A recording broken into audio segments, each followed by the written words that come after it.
Assalamu alaikum students.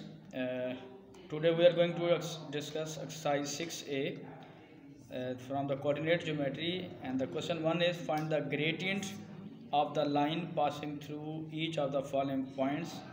और इसके जो क्वेश्चन नंबर 2 दिया हुआ है ये आपको डायग्राम में दिया हुआ है, इसको भी हम कोशिश करते हैं डिस्कस करने की। आ जाएँ ज़रा वीडियो पे आ जाते हैं जी। Thank you.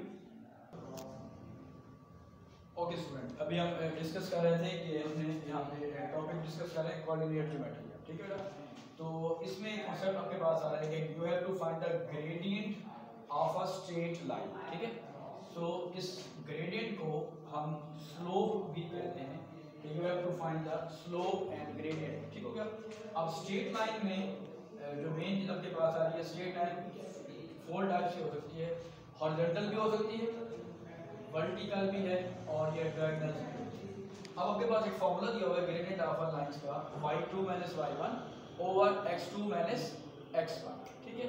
अब देखें यहाँ पे दो पॉइंट्स दिए हुए हैं पहले से। क्वेश्चन नंबर 1 है, इसमें काफी सारे कुछ पॉइंट्स दिए हुए हैं, तो मैंने यहाँ पे दो पार्ट्स मैंने डिस्कस किए हैं ताकि सिलेक्ट किए हैं ताकि हम उसके मुताबिक जो है वो क्वेश्चंस को सॉल्व कर सकें। देखें, जो आपको पॉइंट्स गिवन हैं आप इनके पॉइंट्स को कोऑर्डिनेट्स को नाम दे देंगे। एक x1 है, दिस वन इज y1, खुद नाम दे दें, दिस इज x2 और y2। अब इसमें ख्याल रखिएगा कि जब भी कोई पॉइंट होता है उसके दो कोऑर्डिनेट्स होते हैं, one is x and other is y, ठीक हो गया। तो इसलिए जब भी आपको पॉइंट लिखेंगे उसके कोऑर्डिनेट्स को आप x1 y1 कहेंगे और दूसरे पॉइंट के कोऑर्डिनेट्स को x2 y2 कहेंगे। हाँ जी, अब आपका फॉर्मूला क्या है, you have to find the gradient. तो फॉर्मूला हमारे पास है, जैसे मैंने यहाँ पे फॉर्मूला लिखा हुआ है, तो अगर आप साइड पे फॉर्मूला लिख लेंगे, हर क्वेश्चन के साइड पे फॉर्मूला लिख लिया करें, ठीक हो गया। अब इसमें एक इंपॉर्टेंट बात बच्चे ना इसको ख्याल नहीं रखते, ये y2 सिर्फ हमने नाम देने के लिए लिखा है, आपने y2 को नीचे लिखना है, ठीक है जी, ऊपर नहीं लिखना है। इसको क्लियर होगा कि y2 ऊपर नहीं लिख देना, वो फिर y² बन जाएगा, ठीक। अच्छा, मैं ये बात कर रहा था कि जब स्टूडेंट जो है जब स्टार्ट में ये चीज़ कर रहे होते हैं तो कहीं कहीं पे स्टूडेंट इसको यूँ लिख लेते हैं y2 - y1। तो जब आप इस तरह लिखेंगे तो ज़ाहिर है वो फिर y2 नहीं रहेगा, वो क्या बन जाएगा, y² बन जाएगा। तो आपने उस स्क्वायर से बचना है, तो आपने इसको यूँ नहीं लिखते, आपने इस फॉर्म में लिख रहे होते हैं। क्लियर की बात करो। अब क्वेश्चन क्या है, ग्रेडियंट का फॉर्मूला हमारे पास है y2 - y1, y2 minus y1 यहाँ पे बेटा क्या आ रहा है 0, x2 बेटा हमारे पास क्या आ रहा है -2 और फिर x1 हमारे पास क्या आ रहा है 0। तो 1 - 0 1, इसको जब डिवाइड करेंगे -2 से तो ओवरऑल क्या बन गया -1/2। इसको आप इस तरह भी लिख सकते हैं -1/2। लास्ट वीडियो में हमने इसको डिस्कस किया था कि जो ग्रेडियंट्स होते हैं वो 0 भी हो सकते हैं, पॉजिटिव भी हो सकते हैं और नेगेटिव भी हो सकते हैं। क्लियर की बात बेटा। अब इसमें डी पार्ट में देखिएगा, डी पार्ट में हमारे पास जो है फिर वही बात के दो पॉइंट्स मैंने डी पार्ट सेट किया हुआ है। पहले इस कोऑर्डिनेट को क्या नाम देंगे बेटा, x1 y1 और दूसरे को क्या नाम देंगे x2 y2, ठीक हो गया। अब आपके पास फॉर्मूला मुझे कौन बताता जाएगा जरा प्लीज, अगर किसी के ध्यान में है फॉर्मूला, हाँ जी बोलते जाए जरा। फॉर्मूला क्या होता है, y2 - y1 divided by x2 - x1। अब आप फॉर्मूले को इधर भी लिख सकते हैं, तो ज्यादा अगर एक बेहतर है कि जो भी आप पार्ट स्टार्ट कर रहे हैं वहाँ पे तो आप उसको साइड पे पहले फॉर्मूला लिख लें, क्योंकि ज़ाहिर ये हमारे पास जब आप एक्सरसाइज कर रहे होंगे जितने पार्ट्स हैं उसमें एक ही फॉर्मूला लगा है, तो आप एक पेज पे एक दफ़ा भी लिख सकते हैं, लेकिन आदत बना लें जो भी पार्ट आप अटेम्प्ट कर रहे हैं आप साथ साथ उसका फार्मूला लिखते हैं। जैसे जब पेपर होगा तो पेपर में एक ही पार्ट किया होगा, तो फार्मूला आपने लाजमी बेटा लिखना है। अच्छा जी, अब हम यहाँ पे आते हैं। नाउ y2 is, हाँ जी बेटा y2 यहाँ पे क्या आ रहा है बेटा -8, फिर y1 यहाँ पे क्या आ रहा है -7, ठीक है जी।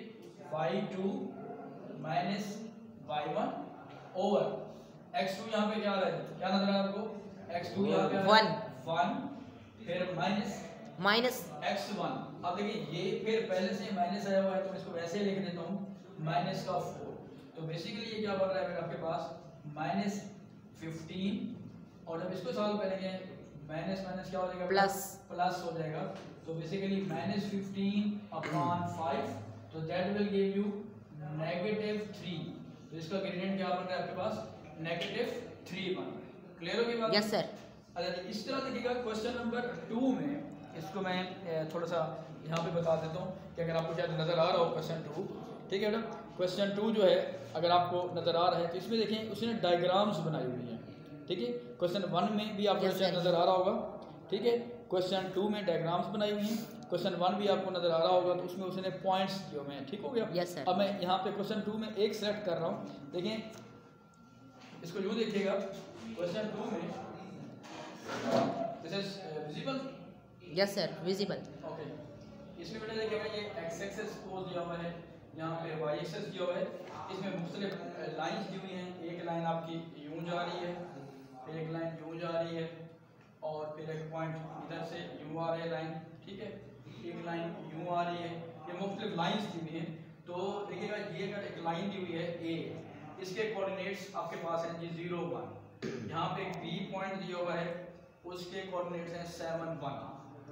इसी तरीके से आपके पास यहाँ पे बिल्कुल जब वो लाइन टच कर रही है आगे जाके इसको एक्स एक्सेस को, तो इस पॉइंट को बेटा वो नाम ले रहा है सी का, ठीक है। तो सी का जो कोऑर्डिनेट्स हैं वो है जी 6 0, और ये बिल्कुल स्ट्रेट लाइन आ रही है, इधर जो आपके पास पॉइंट बन रहा है दैट इज डी, और इसके कोऑर्डिनेट्स आ रहे हैं जी 0 5। इसी तरह एक पॉइंट ई दे रहा है, ठीक हो गया। मैं से इसमें से एक दो पॉइंट सेलेक्ट कर रहा हूँ। अब देखिए उसने क्वेश्चन क्या हुआ है, अगर आप इसको दोबारा से देखिएगा रीड करेंगे तो ये क्वेश्चन आपके पास है, उम्मीद काफ़ी आपको ये नज़र आ रहा होगा इस पेज में। ये देखें इसमें क्वेश्चन बेटा क्या कहा हुआ है कि the points A B C D and E are shown in the diagram, ये सारे डायग्राम में शो हो रहे हैं बेटा। Then you have to find the gradient of each of the line segment, आपने हर लाइन सेगमेंट का ग्रेडियंट निकालना है। अब इसमें पॉइंट्स उसने दे दिए हैं, फॉर एग्जाम्पल एक ए बी दे दिया है, एक ए ई दे दिया है, एंड सो ऑन। तो मैं यहाँ पे एक ले रहा हूँ यहाँ पे, और ये क्वेश्चन 2 को हम डिस्कस करें, A B, you have to find the gradient of A B. हाँ जी, अब आप देखिएगा हमारे पास जो ए बी है, ए के कोऑर्डिनेट्स बेटा क्या है आपके पास, देखें ए आपको ये दिया हुआ है, ए के कोऑर्डिनेट्स क्या हैं जी 0 1, और बी के कोऑर्डिनेट्स क्या दिए हुए हैं 7 और 1। बिल्कुल सेम आपके पास पैटर्न चला जाएगा जैसे क्वेश्चन नंबर हमने 1 किया, ठीक। वो सिर्फ उसने क्वेश्चन नंबर 2 में आपको डायग्राम्स दे दिए, लेकिन इधर आपने पास उसी को आपने पॉइंट्स में कन्वर्ट कर देना। हाँ जी, this one is x1 y1 x2 y2। हाँ जी, ग्रेडियंट का फॉर्मूला कौन बताएगा, ये ग्रेडियंट का फॉर्मूला है बेटा। हाँ जी, ग्रेडियंट का फॉर्मूला कौन बता रहा है, शाबाश, भूल गए sir, we forget y2 minus, बैठे बैठे आप भूल गए। हाँ जी बोले, शाबाश, y2 minus y1 divided by x2 minus x1। थोड़ा सा अगर आप शार्प भी रहें तो आप एक बोर्ड पे भी लिखा हुआ है, हमने उसको अरेज नहीं किया था, तो वहाँ से भी आप उसको देख सकते हैं। हाँ जी, तो that will be y2 minus y1 over x2 minus x1। अब मैं इस फॉर्मूले के मुताबिक पुट कर रहा हूँ। हाँ जी, y2 में आपके पास है 1 माइनस y1 क्या हो गया, वो भी 1 है, x2 आपके पास 7 आ गया, और x1 आपके पास क्या आ रहा है 0। तो 1 minus 1 0, 7 minus 0 that will give you 7। तो ओवरऑल आंसर क्या आ रहा है बेटा 0 आ रहा है। अब ये 0 क्यों आ रहा है, देखिए ये जो ए बी है ये बिल्कुल हॉरिजॉन्टल लाइन है, ठीक है। और हमने लास्ट लेक्चर में डिस्कस किया था, जो आपकी हॉरिजॉन्टल लाइन होती है उसका जो ग्रेडियंट होता है, उसका जो स्लोप होता है वो क्या होता है 0, ठीक है। उसका कोई भी स्लोप या ग्रेडियंट नहीं होगा। जैसे मैं जहाँ पे फर्श पे चल रहा हूँ अगर, तो मेरा यहाँ पे कोई स्लोप नहीं है, वो सीधा सीधा हम जा रहे हैं, तो यहाँ पे ग्रेडियंट आपका जो होगा 0। इसी तरीके से करते हैं हम, एक मैं और ले रहा हूँ, suppose DC, gradient of DC। हाँ जी, अब D के कोऑर्डिनेट्स हमारे पास क्या आ रहे हैं बेटा, प्लीज इसको देखिएगा। D के कोऑर्डिनेट्स क्या दिए हुए हैं 0 5, x 0 है और y 5।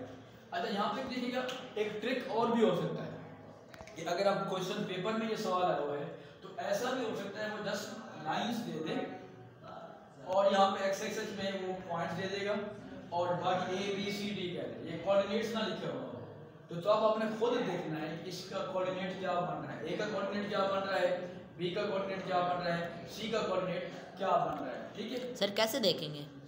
फॉर्मूला यहाँ पे x यहाँ पे देखें 0 आ रहा है, y यहाँ पे 1 लिखा होगा।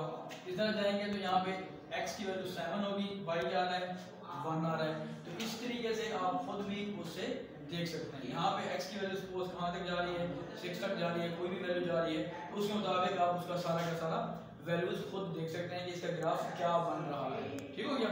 यहाँ पे इसके में अगर आपके पास अगर सपोज ये 7b यहाँ पे आ रहा है और c यहाँ पे आ रहा है तो ये वैल्यू थोड़ी सी उससे एक्सटेंड कर रही होगी। ठीक है बेटा। इसमें हमारे पास जो c की वैल्यू आ रही है x 0 है और जो b का जो पॉइंट आपके पास जा रहा था यहाँ पे वो उससे भी बयान जा रहा है इसमें बुक में। ठीक हो गया। अच्छा जी, अब d की वैल्यू आपके पास आ रही है इस बुक के मुताबिक 0 7 है और जो c के कोऑर्डिनेट्स हैं वो हमारे पास दिए हुए हैं जी 6 और 0। ये x1 हो गया बेटा, ये y1, ये x2 और ये y2। क्लियर। अब आप देखिए ग्रेडियंट जब निकालेंगे तो ग्रेडियंट का formula y2 minus y1 upon y2 minus y1 upon x2 minus x1 तो -5 अपॉन 6। तो this will be gradient of the line. ठीक है बेटा। तो इसको हमने यूज करना है कि ग्रेडियंट आपका जो है वो आएगा